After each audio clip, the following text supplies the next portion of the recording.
শেষ মুহূর্তের প্রচারণা চলছে এবং আমরা মানুষের মধ্যে ব্যাপক সাড়া পাচ্ছি। মানুষ ভোট দেওয়ার জন্য উন্মুখ হয়ে আছে। মানুষ 18 বছর ভোট দিতে পারেনি, তরুণ প্রজন্ম ভোট দিতে পারেনি। তো এখনো দেখছি যে এই নির্বাচনকে ঘিরেও কিন্তু ষড়যন্ত্র চলছে। একটা একটা একটা গ্রুপ চাচ্ছে যে এই নির্বাচনকে নস্যাৎ করার জন্য, বিতর্কিত করার জন্য। ইনশাল্লাহ সকল কিছু মোকাবেলা করে জনগণকে সাথে নিয়ে একটি সুন্দর নির্বাচন আমরা দেখতে পাবো আগামী 12 তারিখ। এবং সারা বাংলাদেশে যেভাবে গণজোয়ার সৃষ্টি হয়েছে, আপনারা দেখেছেন যে আমাদের মাননীয় চেয়ারম্যান তারেক রহমান সাহেব যেখানেই যাচ্ছেন জনস্রোত সৃষ্টি হচ্ছে।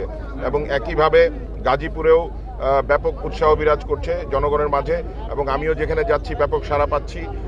ইনশাল্লাহ গাজীপুরে আমরা রেকর্ড পরিমাণ ভোট 91-এর মতো করতে পারবো, এবং ধানের শীষের পক্ষে সবচেয়ে বেশি ভোট নিয়ে আমরা এই আসনটি আমাদের নেতা তারেক রহমানকে উপহার দিতে চাই। এটাই বার্তা দিচ্ছে যে ধানের শীষের পক্ষে গণজোয়ার সৃষ্টি হয়েছে, একইভাবে গাজীপুরেও গণজোয়ার।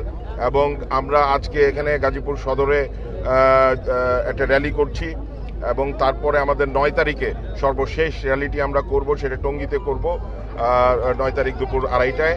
সেখানে আমাদের সর্বশেষ র্যালিটি হবে, এবং আমাদের জনগণের প্রতি, সকলের প্রতি প্রত্যাশা থাকবে যে আমাদের যেন জনগণ সেদিন ভোট কেন্দ্রে আসে এবং তারা যেন ধানের শীষের পক্ষে ভোট দেয়।